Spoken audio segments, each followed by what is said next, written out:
모건 스탠리가 애플의 목표가를 $273로 상향했습니다. 테슬라가 트럼프 수혜주로 분류되며 장중 6% 급등했습니다. 트럼프 재집권 가능성에 암호화폐가 큰 폭으로 뛰어오릅니다. 출근길 뉴스프레소입니다. 일각에서 우려했던 트럼프 암살 미수 충격은 없었습니다. 외려 간밤 뉴욕장은 로테이션 흐름 속 다우지수가 2달 만에 사상 최고 기록을 갈아치우는 등 안도 랠리를 보였는데요. 시장 전체를 대변하는 S&P 500 지수는 장중 사상 최고 기록을 썼으나 파월 의장의 발언 뒤 상승분을 일부 반납했습니다. 전기차주들이 일제히 급락한 가운데 테슬라만이 1.8% 올랐습니다. 이는 머스크 CEO가 자신의 X 계정에 트럼프 후보를 공식적으로 지지하는 게시글을 올린 영향인데요. 해당 게시글에는 나는 트럼프 대통령을 전적으로 지지하며 빠른 회복을 기원한다는 내용이 담겨 있습니다. 이에 따라 테슬라가 트럼프 관련주로 분류되며 이틀째 올랐습니다. 다만 그 밖의 전기차주들은 일제히 내렸는데요. 루시드가 15%, 리비안과 니콜라가 3%대 급락했습니다. 루시드의 경우 투자사 캔터 피츠제럴드가 비중 축소 투자 의견을 부여한 데 따른 타격을 받았습니다.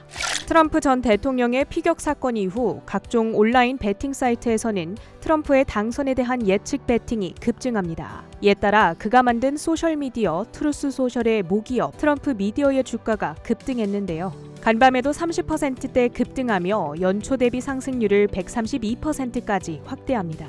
골드만삭스의 2분기 이익이 전년 동기 대비 150% 뛰어올랐습니다. M&A 시장 회복세와 주식 채권 거래가 급증한 데 따른 영향이었는데요. 2분기 순이익은 총 30억 4천만 달러로 전문가 예상치 28억 달러를 크게 웃돌았습니다. 덕분에 주가는 2.6% 올랐고 여타 은행주들에 대한 투심까지 살아나며 JP모건과 웰스파고 등의 대형 은행주들이 2%대 올랐습니다. 브로드컴이 10대 1의 주식 분할 후 첫 거래를 개시했습니다. 주가가 170달러대로 쪼개진 가운데 간밤에는 0.8% 상승 마감했습니다. 트럼프 재집권 가능성에 보험사들의 주가가 반응합니다. 세금 감면과 메디케어 확장 등의 수혜가 예상되자 유나이티드 헬스그룹과 휴마나 등이 올랐습니다. 피격 사건이 발생하자 각종 총기 제조사들에도 시장에서는 이목이 쏠립니다. 스톰 루거앤컴퍼니가 5%, 스미스앤웨선 브랜즈가 11%대 급등했습니다. 대표적인 바이든 수혜주로 여겨지는 청정 에너지 주식들은 약세를 보입니다. 썬런과 솔라엣지, 썬노바 등의 대표 태양광 주식들이 10% 내외의 급락세를 기록합니다. 출근길 뉴스프레소, 주목할 만한 헤드라인도 살펴보시죠. 파월 의장의 발언보다 힘이 셌던 트럼프 트레이드. 간밤 제롬 파월 연준 의장이 이코노미 클럽 대담 공개 연설에 나섰습니다. 데이터에 대한 추가 확신, 2% 목표치 달성 이전의 정책금리 변화 고민 등 이전의 기조를 거의 대부분 반복했고요.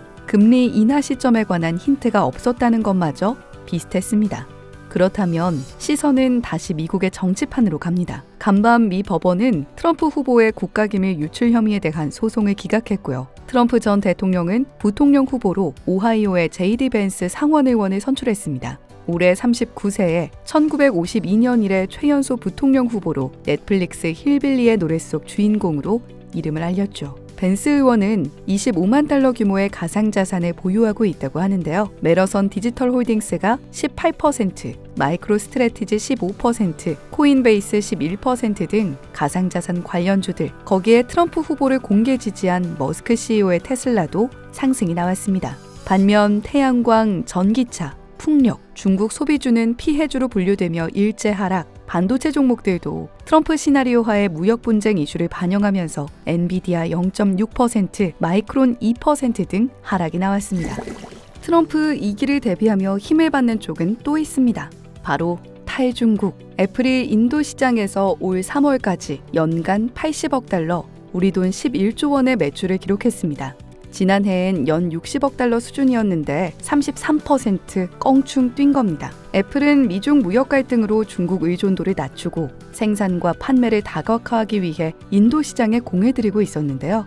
그 일환으로 인도 내 아이폰 생산 확대, 플래그십 매장을 여는 등 제품 판매에도 박차를 가하고 있습니다. 하지만 현재 인도 시장은 안드로이드 모바일 운영체제를 사용하는 저렴한 중국산 기기가 주도하고 있고 애플의 전체 매출 3,830억 달러 가운데 인도 매출은 약 2%에 불과하죠. 때문에 다시 기대감은 AI로 향합니다. IDC 데이터에 따르면 상반기 글로벌 스마트폰 출하량이 6.5% 늘었는데요. 샤오미, 비보 등 중국 기업들의 연간 성장이 눈에 띄지만 같은 시기 애플이 1.5%, 삼성전자가 0.7% 성장세를 보이며 점차적으로 안정되어가는 시장의 수요를 반증했습니다. 여기에 애플은 간밤 모간 스탠리와 룹캐피탈에서 역시 AI 수요에 집중하며 목표가를 각 273달러, 300달러로 올려잡았습니다. 달러가 강세를 보이며 WTI 원유 선물 0.4% 내린 81.9달러에 거래를 마쳤습니다. 벤스 의원의 부통령 후보 선출로 오전 7시 현재 비트코인은 5% 넘게 급등한 64,000달러 선에서 금도 동반 강세로 2,420달러 선에서 움직임 나타내고 있습니다. 러셀 2000이 1.8% 가장 큰 상승폭을 나스닥 100과 필라델피아 반도체 지수 각 0.3%, 0.04% 올랐습니다. 지금까지 뉴욕 증시 마감 상황 출근길 뉴스프레소 전해드렸습니다.